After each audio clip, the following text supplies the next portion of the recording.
ನಮಸ್ತೆ ಸ್ನೇಹಿತರೆ, ಇವತ್ತಿನ ವಿಡಿಯೋದಲ್ಲಿ ತೊಗರಿಬೇಳೆ ರಸಂ ಯಾವ ಥರ ಮಾಡೋದು ಅಂತ ತಿಳಿಸ್ಕೊಡ್ತಿದ್ದೀನಿ.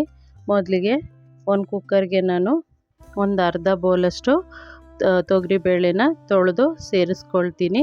ಅದಕ್ಕೆ 3 ಲೋಟದಷ್ಟು ನೀರನ್ನ ಹಾಕ್ಕೊಳ್ತೀನಿ.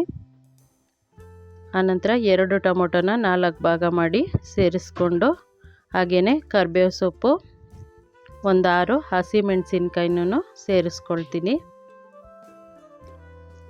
ಹಸಿಮೆಣಸಿನ್ಕಾಯಿ ಸೇರಿಸಿದ ನಂತರ ಅರಿಶಿನ ಪುಡಿನ 1-2 ಚಿಟಿಕೆಯಷ್ಟು ಸೇರಿಸ್ಕೊಳ್ತೀನಿ.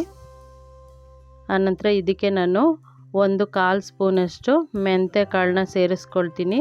ಮೆಂತ್ಯ ಕಾಳನ್ನ ಸೇರಿಸೋದ್ರಿಂದ ರಸಂನ ರುಚಿ ತುಂಬ ಹೆಚ್ಚಾಗುತ್ತೆ. ಅದಕ್ಕೋಸ್ಕರ ಮೆಂತ್ಯ ಕಾಳನ್ನ ಸೇರಿಸ್ಕೊಂಡು ನಾನು ಕುಕ್ಕರ್ ಕ್ಯಾಪ್ನ ಕ್ಲೋಸ್ ಮಾಡಿ ಸ್ವಲ್ಪ ಎಣ್ಣೆನ 1/4 ಸ್ಪೂನಷ್ಟು ಎಣ್ಣೆನ ಸೇರಿಸ್ಕೊಂಡಿದ್ದೀನಿ, ಅಡುಗೆ ಎಣ್ಣೆನ.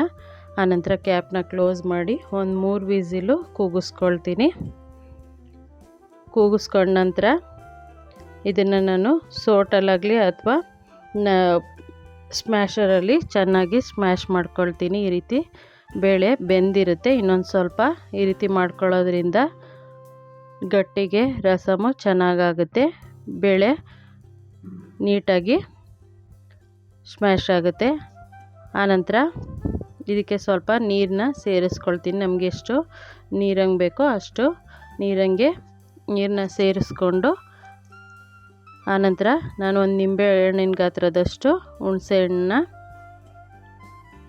ನೆನೆಸಿಟ್ಕೊಂಡಿದ್ದೆ, ಅದನ್ನು ಹಿಂಡಿ ಹಾಕ್ಕೊಳ್ತೀನಿ.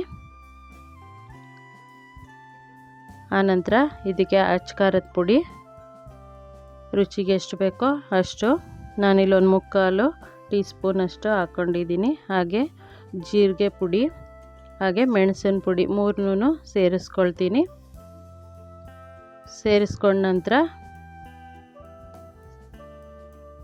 ಕೊತ್ತಂಬರಿ ಸೊಪ್ಪನ್ನು ರಸಮ್ಗೆ ಸೇರಿಸ್ಕೊಂಡು, ಆನಂತರ ಬೆಳ್ಳುಳ್ಳಿ, ಸಾಸಿವೆ, ಜೀರಿಗೆನ ಒಗ್ಗರಣೆ ಮಾಡಿ ಇದಕ್ಕೆ ಸೇರಿಸ್ಕೊಳ್ತೀನಿ. ಚೆನ್ನಾಗಿ ಕುದ ನಂತರ ಇನ್ನೊಂದು ಕಡೆ ಸಾಸಿವೆ, ಜೀರಿಗೆ, ಅಡುಗೆ ಎಣ್ಣೆ 1-2 ಸ್ಪೂನ್ ಹಾಕಿ 5-6 ಕಾಳು ಮೆಣಸನ್ನು ಹಾಕ್ಕೊಂಡು ಹಿಂಗನ್ನ ಸೇರಿಸ್ಕೊಳ್ತೀನಿ. ರಸಮ್ಗೆ ಸ್ವಲ್ಪ ಹಿಂಗು ಹೆಚ್ಚಿಗೆ ಇದ್ದರೆ ಚೆನ್ನಾಗಿರುತ್ತೆ. 1 ಬೆಳ್ಳುಳ್ಳಿ ಬಿಡಿಸಿಟ್ಕೊಂಡಿದ್ದೆ, ಅದನ್ನು ಸೇರಿಸಿದ್ದೀನಿ. ಹಾಗೆ 2 ಒಣಮೆಣಸಿನ್ಕಾಯಿ, ಕರಿಬೇವು ಸೊಪ್ಪನ್ನು ಸೇರಿಸಿ ಒಗ್ಗರಣೆ ಮಾಡ್ಕೊಳ್ತೀನಿ. ಇಷ್ಟು ಮಾಡಿದ್ರೆ ತೊಗರಿಬೇಳೆ ರಸಂ ರೆಡಿಯಾಗುತ್ತೆ. ತುಂಬ ಚೆನ್ನಾಗಿರುತ್ತೆ, ಆರೋಗ್ಯಕ್ಕೂ ಒಳ್ಳೆಯದು, ಹಾಗೆಯೇ ಜೀರ್ಣಶಕ್ತಿನೂ ಬೇಗ ಆಗುತ್ತೆ.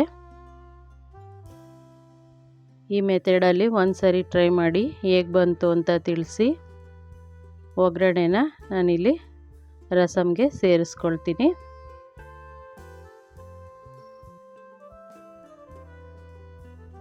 ಇವಾಗ ರಸಂ ರೆಡಿ ಆಯಿತು.